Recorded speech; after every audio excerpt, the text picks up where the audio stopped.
მოგესალმებით. საქართველოს პროკურატურის მიერ გახსნილია 2016 წლის 28 იანვარს თურქეთში ქალაქ დუჟეში საქართველოს მოქალაქეების განზრახ კვლევების ფაქტი და ბრალდებული სახით დაკავებულები არიან ქალაქ მარნეულში მცხოვრები ელნურ ანტესოვი, ვუგარ გალიევი და აზადე ომაროვა. 2016 წლის 29 იანვარს თურქეთის სამართალდამცავების მიერ ქალაქ დუჟეში ერთ-ერთ საცხოვრებელ სახლში ნანახი იქნა საქართველოს მოქალაქეების ემა შარიფოვას და სახიბ გასანოვის, ასევე თურქეთის მოქალაქის ელნას შარიფოვას გვამები. საქართველოს მთავარმა პროკურატურამ გარდაცვლილების ოჯახის წევრების მომართვის საფუძველზე გამოძიება დამამძიმებელ გარემოებებში განზრახ კვლევების ფაქტზე დაიწყო. დაიკითხნენ გარდაცვლილების ოჯახის წევრები. თურქეთის კომპეტენტური ორგანოებიდან გამოთხოვილ იქნა საქმეზე მოპოვებული მტკიცებულებები და ჩატარდა საგამოძიებო მოქმედებები. გამოძიები დადგინდა, რომ ელნას შარიფოვა, ემა შარიფოვა და მისი შვილიშვილი სახიბ გასანოვი სამუშაოდ იმყოფებოდნენ თურქეთში, ქალაქ დუჟეში და ფინანსურად ეხმარებოდნენ მარნეულში მცხოვრებ ოჯახის წევრებს. მასთან აღსანიშნავია, რომ მათ გააჩნდათ გარკვეული ფინანსური დანაზოგი, რომელსაც ინახავდნენ ქალაქ დუჟეში, მათსავე საცხოვრებელ სახლში.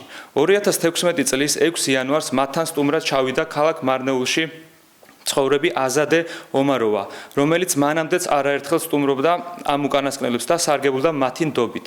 2016 წლის 26 იანვარს თურქეთში ასევე გაემგზავრა მარნეულში მცხოვრები საქართველოს მოქალაქე ელნურ ანტესოვი, რომელსაც ახლო ურთიერთობა ჰქონდა აზადე ომაროვასთან და მისგანვე გახდა ცნობილი ზემოაღნიშნულ პირთა საცხოვრებელი ადგილი.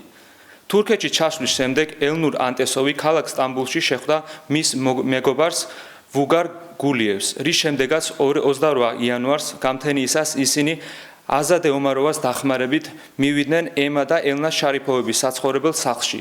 ვინაიდან ბრალდებულებისათვის წინასწარ იყო ცნობილი თანხის არსებობის შესახებ, მისი დაუფლების მიზნით ჯგუფურად განსაკუთრებული სისასტიკით ჩაიდინეს 3 პირის მკვლელობა. აღსანიშნავია, რომ გარდაცვლილებს სხეულზე აღენიშნებათ ბასრის საგნით მიყენებული მრავლობითი სახის ჭრილობები. კვლევების შემდეგ ბრალდებულები დაეუფლნენ გარდაცვლილების კუთვნილ პერსონალურ კომპიუტერს, ასევე მათ კუთვნილ მობილურ ტელეფონებს და სხვა ნივთებს და შემთხვევის ადგილიდან მიიმალნენ.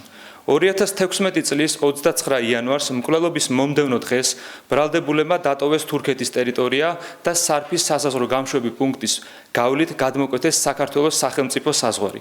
საქართველოს მთავარ პროკურატურაში წარმოებული გამოძიებით მოპოვებული მტკიცებულებების საფუძველზე მიღებულ იქნა სასამართლოს განჩინება ელნურ ანტესოვის, ვუგარ გულიევის და აზადე ომაროვას დაკავების შესახებ.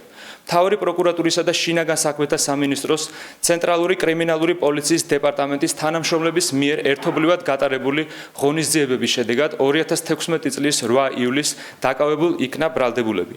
გამოძიება გრძელდება საქართველოს სისხლის სამართლის კოდექსის 119 მუხლის მეორე ნაწილის ექვე პუნქტითა და ამავე მუხლის მესამე ნაწილის ა და გ ქვეპუნქტებით, რაც საშელის სახე და ზომად ითვალისწინებს თავისუფლების აღკვეთას 16-დან 20 წლამდე ვადით ან უვადოთ. მადლობთ.